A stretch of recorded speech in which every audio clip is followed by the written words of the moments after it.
I saw my wife, the woman I swore to spend forever with, locked in a passionate kiss with my best friend Mark at our company Christmas party. The world just stopped spinning for a second. My heart felt like it shattered into a million pieces, right there on the polished floor of the banquet hall. But what happened next, what his wife did, completely changed everything, twisted the knife in a way I never saw coming, and honestly, I'm still trying to process it all. Was I wrong for the way I reacted? Tell me honestly if you would have done the same thing. It all started so innocently, or so I thought. My wife Sarah and I had been together for 10 years, married for 7. We had that kind of comfortable, easy love that people envy. We finished each other's sentences, knew each other's favorite coffee orders, and had a routine that felt like a warm, familiar blanket. We met in college, two wide-eyed kids falling head over heels.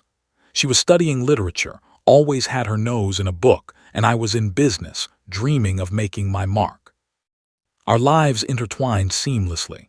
After graduation, we moved to the city, started our careers, and built a home together. She became a high school English teacher, and I climbed the corporate ladder at a mid-sized tech company. Life felt perfect. We talked about having kids, about buying a bigger house, about growing old together on a porch swing. Our future was a canvas we were painting together, stroke by loving stroke. Mark entered our lives about 5 years ago when he joined my company. We clicked immediately. He was smart, funny, and shared my love for obscure 80s action movies. We started having lunch together, then after-work drinks, and soon our wives were introduced. Mark's wife, Emily, was a vibrant, artistic soul, a photographer with an infectious laugh. The four of us became inseparable. We had weekly dinner dates, weekend trips, and celebrated all the holidays together. Our kids, if we ever had them, would have grown up as cousins, not just friends. They were our chosen family, the kind of friends who you know will be there for you no matter what. Sarah and Emily bonded over books and art, while Mark and I discussed everything from work strategies to the best way to grill a steak. We truly believed we had found that rare, perfect friendship circle. I trusted Mark with my life, with my secrets, with everything. And I trusted Sarah implicitly. She was my rock, my confidant, my everything. The idea that either of them would ever betray me or us was simply unfathomable. It was a thought that wouldn't even register in my wildest nightmares. The company Christmas party was an annual tradition, a lavish affair held at a swanky hotel ballroom downtown. This year, it was particularly special because I had just received a significant promotion, a culmination of years of hard work. Sarah was so proud, beaming beside me as we mingled with colleagues. She looked stunning that night, in a sapphire blue dress that complemented her eyes perfectly. Mark and Emily were also there, of course, a few tables over. We had shared a pre-party drink at the hotel bar, laughing and making plans for a New Year's Eve getaway. Everything felt normal, joyful, celebratory. I remember thinking how lucky I was, surrounded by success, love, and friendship. The evening progressed with dinner, speeches, and an open bar. I had a few too many glasses of champagne, I'll admit, feeling a bit light-headed but entirely happy.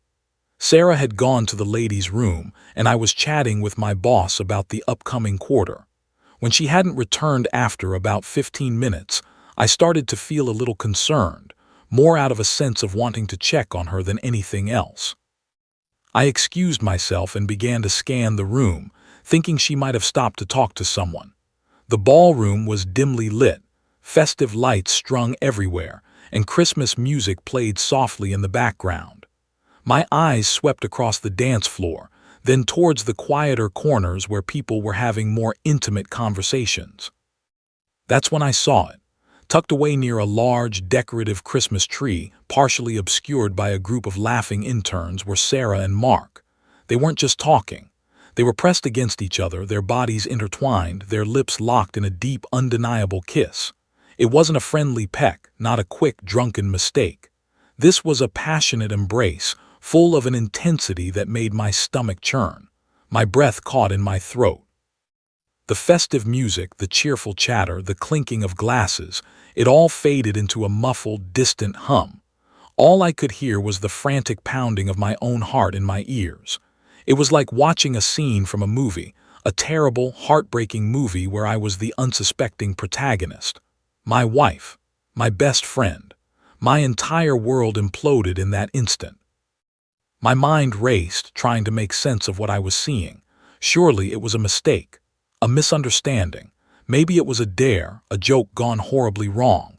But the way their bodies moved together, the way Sarah's hand was gripping the back of Mark's neck, the absolute surrender in their posture, it screamed anything but a joke. A wave of nausea washed over me, a sickening lurch that threatened to bring up everything I had eaten that night. My vision blurred for a moment and I had to steady myself against a nearby pillar. The sheer audacity, the betrayal, the callous disregard for everything we had built, it was like a physical blow. I felt a cold dread seep into my bones, replacing the warmth of the champagne. I wanted to scream, to storm over there and tear them apart, to demand answers. But I couldn't move. I was frozen, a spectator to my own destruction. Just as the shock began to give way to a burning rage, another figure moved into my line of sight. Emily, Mark's wife. She was walking towards them, a bright, cheerful smile on her face, presumably on her way back from the bar or the restroom. She had a glass of something sparkling in her hand. My blood ran cold. Was she in on this? Did she know? Or was she, like me, about to walk into a nightmare? My eyes darted between the kissing couple and Emily, my heart hammering against my ribs. I wanted to warn her, to shield her from the pain I was experiencing. But before I could even formulate a coherent thought, she saw them. Her smile faltered, then vanished completely. The glass she was holding slipped from her fingers, hitting the carpet with a soft thud and a barely audible tinkle, thankfully not shattering. Her eyes, usually so full of life and laughter, widened in horror, mirroring the exact expression I imagined was on my own face. For a split second, our eyes met across the crowded room. In that shared glance, I saw her world crumble just as mine had. The unspoken understanding passed between us, a silent acknowledgement of the brutal reality we were both witnessing. We were two strangers, suddenly bound by the most agonizing betrayal imaginable. Then something happened that I will never ever forget. Emily didn't scream, she didn't cry. She didn't rush over and confront them as I fully expected her to do. Instead, a strange, almost serene look settled on her face. Her shoulders straightened, and a flicker of something dark and resolute entered her eyes. It was a look of pure, unadulterated resolve, as if a switch had been flipped inside her. My anger, which had been boiling just beneath the surface, was momentarily replaced by a chilling fascination. What was she going to do? She walked not towards them but past them. Her steps were deliberate, measured, devoid of any visible emotion. She walked straight to the DJ booth, a small, elevated platform at the edge of the dance floor. The DJ, a young guy I recognized from previous parties, was busy mixing tracks. Emily tapped him on the shoulder. He turned, looking surprised to see her. They exchanged a few quiet words. I couldn't hear what they were saying over the music, but I saw her point towards the main stage where the CEO had given his speech earlier. The DJ nodded, then handed her a microphone. My jaw dropped. What in God's name was she doing? A sudden screech of feedback pierced the air as Emily tapped the microphone, drawing everyone's attention. The music stopped abruptly. The chatter died down. Every single head in the ballroom turned towards her, including Sarah and Mark, who, startled by the sudden silence, finally broke their embrace. They looked disoriented, their faces flushed, caught in the harsh glare of the spotlight. Their eyes darted around, clearly trying to figure out what was going on, until they landed on Emily, standing on the stage, microphone in hand. The color drained from their faces. They knew. Emily's voice, when she spoke, was surprisingly calm, almost eerily so considering the circumstances. It was clear, unwavering, and carried across the silent room like a bell. "Good evening, everyone," she began, her gaze sweeping over the stunned crowd before finally landing squarely on Mark and Sarah. A shiver ran down my spine. I just wanted to take a moment on this festive occasion to thank a very special couple in this room. My husband, Mark, she paused, a hint of steel in her voice, and his new friend, Sarah. A collective gasp rippled through the room. People started whispering, heads turning towards the two culprits who now looked like deer caught in headlights. Sarah covered her mouth with her hand, her eyes wide with terror, while Mark just stood there, utterly rigid, his face a mask of shame and disbelief. "You see," Emily continued, her voice gaining a subtle edge, "I've always believed in honesty and transparency in relationships, and tonight I've been given a very clear demonstration of those values." She took a deep breath and then, her voice rising slightly, she delivered the final blow. "So I'm just going to be transparent and let everyone know that my husband, Mark, has been having an affair with Sarah, who, by the way, is married to my very good friend, and a wonderful man who is also here tonight." Her eyes flickered towards me for a split second, a silent apology, a shared acknowledgement of our mutual pain. It seems some people just can't keep their hands to themselves, or their vows sacred. The silence that followed was deafening, thicker than anything I had ever experienced. You could hear a pin drop. Every eye in the room was fixed on Sarah and Mark, who now looked utterly devastated, exposed, and humiliated. Sarah's face was beet red, and tears started to stream down her cheeks. Mark, on the other hand, was pale, almost gray, his shoulders slumped as if the weight of the world had suddenly fallen on them. The sheer audacity, the public shamming, the complete and utter demolition of their carefully constructed lies, it was breathtaking. My initial shock had transformed into a strange mix of morbid fascination and a grim sense of vindication. Emily wasn't just exposing them. She was dismantling their lives, piece by excruciating piece, in front of their colleagues, their friends, and their unsuspecting spouses. Emily didn't stop there. She walked off the stage, microphone still in hand, and approached the table where Mark and Sarah were standing, now surrounded by a growing crowd of gawking, whispering onlookers. The spotlight followed her, illuminating her path. She stopped directly in front of Mark, her eyes burning with an intensity I had never seen before. "Mark," she said, her voice softer now but laced with venom, "do you have anything you'd like to say to your colleagues, to your friends, to me?" She held the microphone out to him. Mark just shook his head, unable to meet her gaze. He looked utterly broken, defeated. Then Emily turned to Sarah, her expression hardening. "And you, Sarah, what about your husband? The man who loves you, trusts you, built a life with you. Do you have anything to say to him?" She extended the microphone towards Sarah, who recoiled as if it were a burning brand. Sarah's tears were flowing freely now, but no words came out. She just shook her head, sobbing uncontrollably. Emily sighed, a dramatic, weary sigh that conveyed a lifetime of disappointment. "No. Well, I didn't think so." She then looked directly at me across the hushed room, and her expression softened just for a fleeting moment. A silent acknowledgement passed between us again, a shared understanding of the depth of our pain. Then she turned back to the crowd, her voice strong and clear once more. "I guess this means I'll be needing a new apartment and a new life. And I suspect," she paused, looking pointedly at me, "my friend here will be needing the same."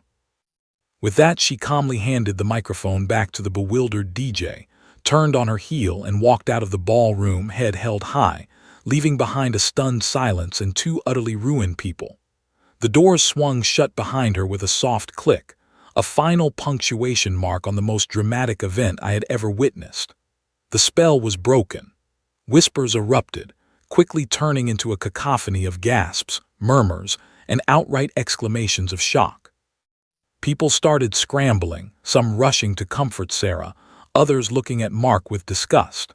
I just stood there, my mouth slightly agape, watching the chaos unfold. My initial shock had given way to a strange mix of disbelief and a chilling admiration for Emily's composure and brutal honesty. So that's the situation I was in, and I had to make a choice.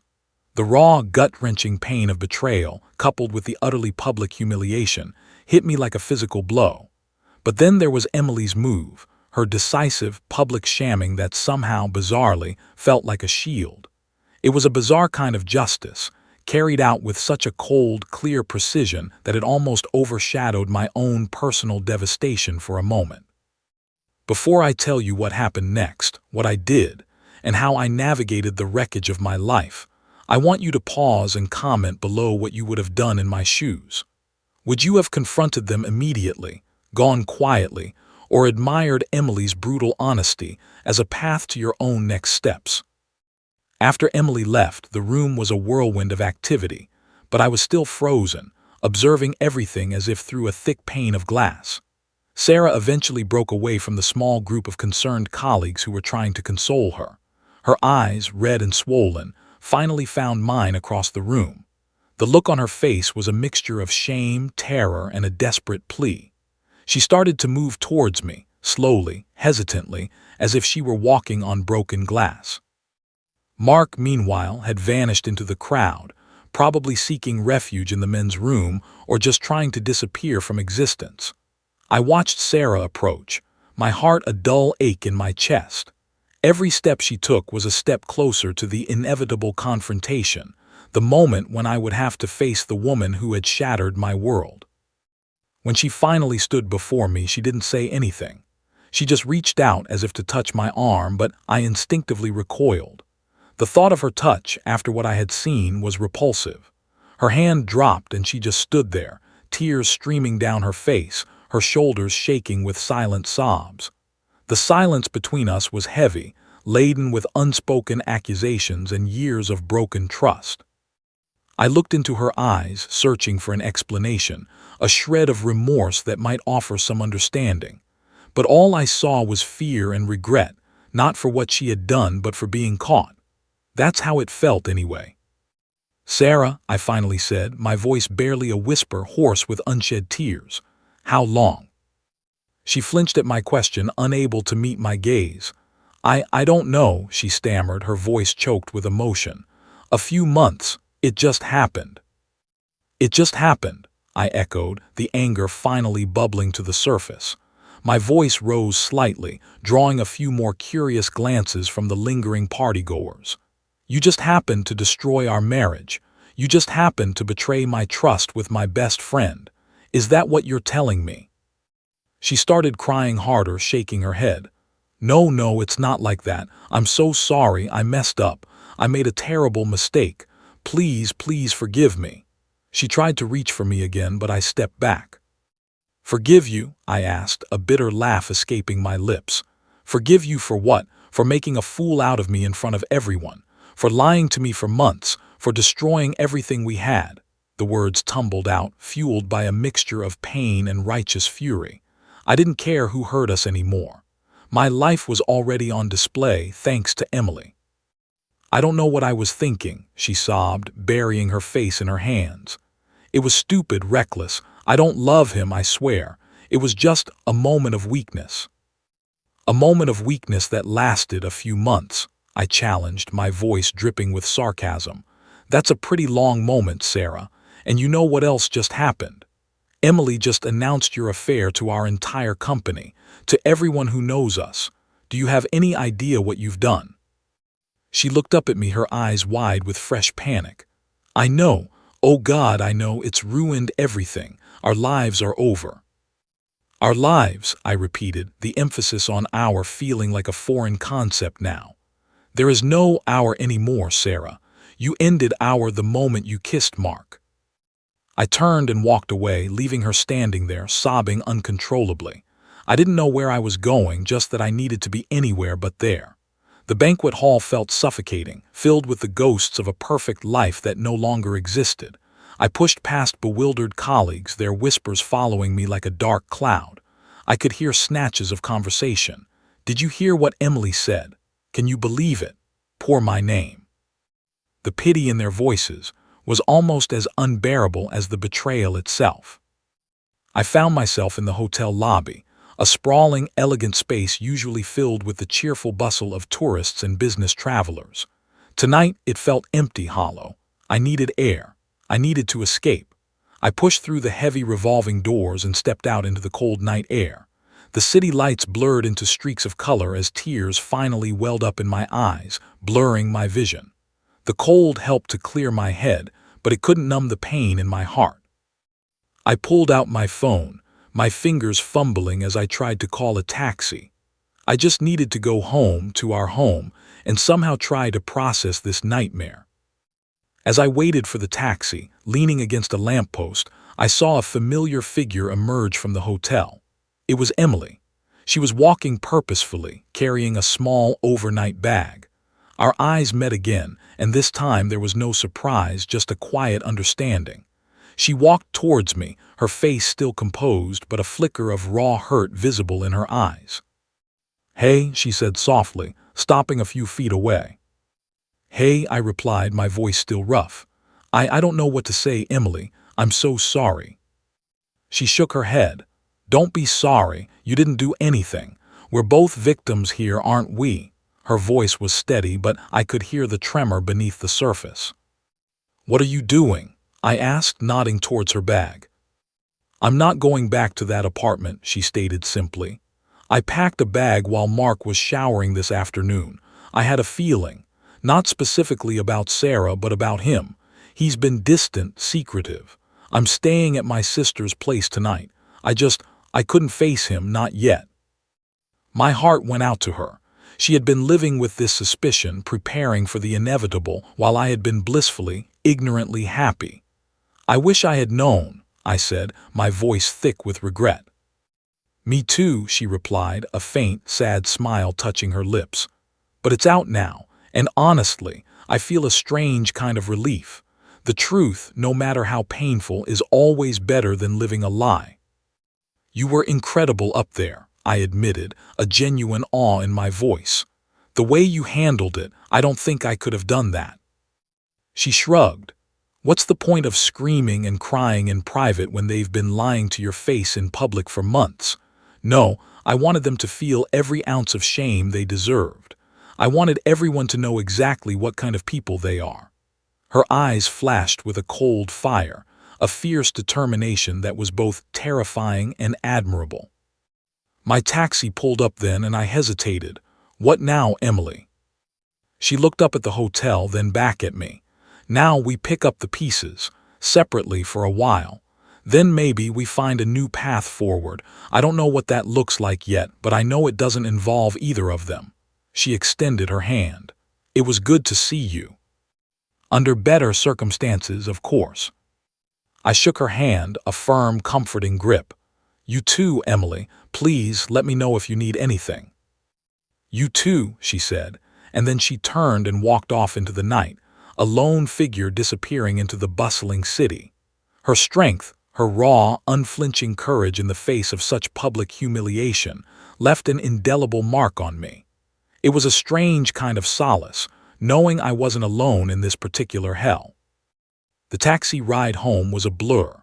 My mind was reeling, trying to process the magnitude of the betrayal, the sudden, violent rupture of my entire life. Our home, the place where Sarah and I had built so many memories, now felt tainted. The silence in the house was deafening, amplifying the ache in my chest. I wandered through the rooms, touching familiar objects, a framed photo of us on our wedding day, her favorite armchair, the book she was currently reading left open on the nightstand. Each item was a stark reminder of the beautiful lie I had been living. I spent the next few days in a haze. I called my parents, choking back tears as I explained what had happened. They were heartbroken for me, showering me with love and support, urging me to come home. My sister, fiercely protective, threatened to drive to the city and give Sarah a piece of her mind. I appreciated their anger, their solidarity, but I knew this was something I had to deal with myself. I didn't go to work. I couldn't. I called in sick, vague about the details, but my boss, knowing about the promotion and my absence, called me directly. I briefly explained that there was a personal emergency, and he, surprisingly, seemed to understand. I suspected the gossip from the party had already reached him. Sarah called and texted incessantly, begging me to talk to her, to let her explain, to give her a chance to fix things. I ignored her calls. I couldn't face her. The thought of hearing her voice, of seeing her face, filled me with a fresh wave of nausea. I eventually sent her a terse text. "I need space. Don't come home. Stay somewhere else." She protested, but I blocked her number. I needed to clear my head, to figure out what I wanted, what I deserved. Emily reached out to me a few days later. She had filed for divorce. Her decision was swift, decisive, and without hesitation. She told me she had suspected something for a while, a gut feeling that something was off, but she never imagined it would be with Sarah. She had found some subtle clues, unexplained late nights, evasive answers, and a general emotional distance from Mark. Her public announcement at the party wasn't just impulsive. It was the culmination of weeks of gnawing suspicion, confirming her worst fears in the most public way possible.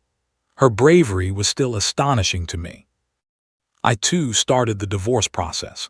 It was painful, messy, and financially draining.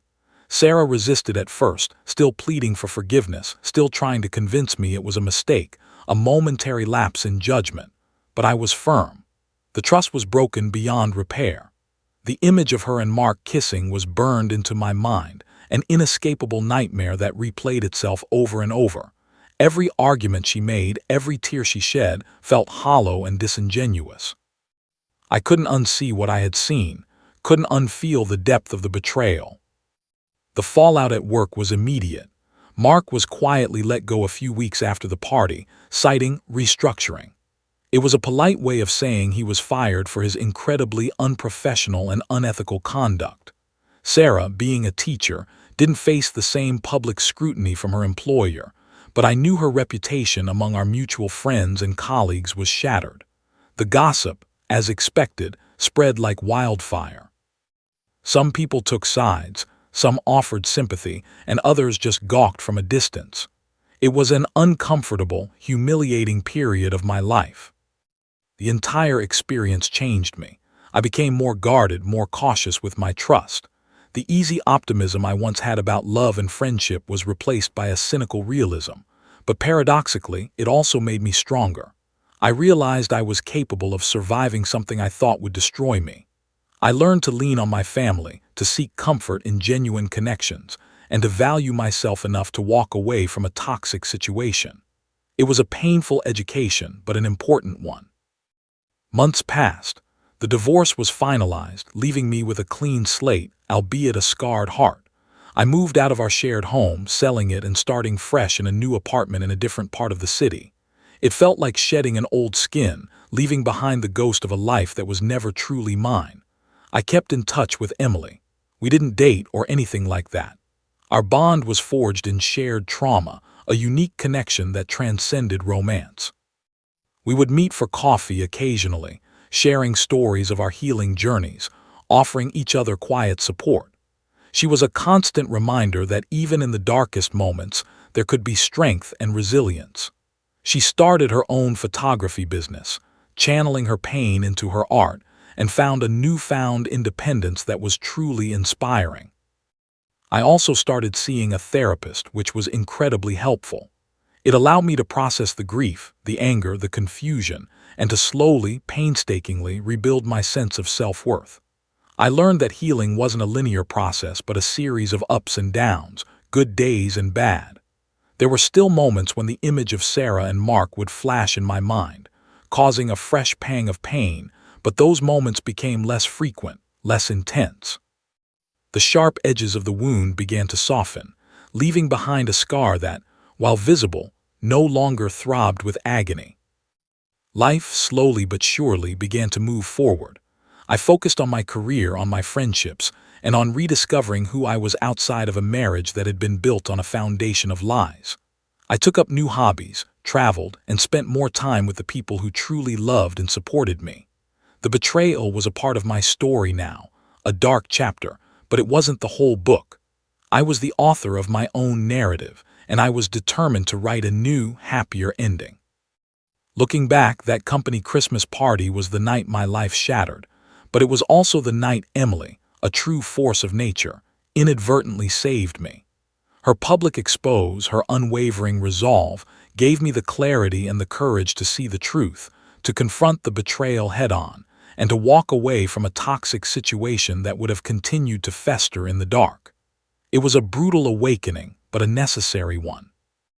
I'm not sure if I'll ever fully trust someone again in the same way, but I know now that I'm strong enough to face whatever challenges life throws my way. So that's my story, a truly messed up, heartbreaking, and ultimately a strangely liberating experience. Like this video if you were on my side. If you think Emily's actions were justified, and if you believe in facing the truth, no matter how painful, Subscribe for more stories like this and share your final thoughts on this whole mess in the comments section. Did I handle it correctly? Would you have done anything differently? I'm genuinely curious to hear your perspectives. I'll see you all in the next story.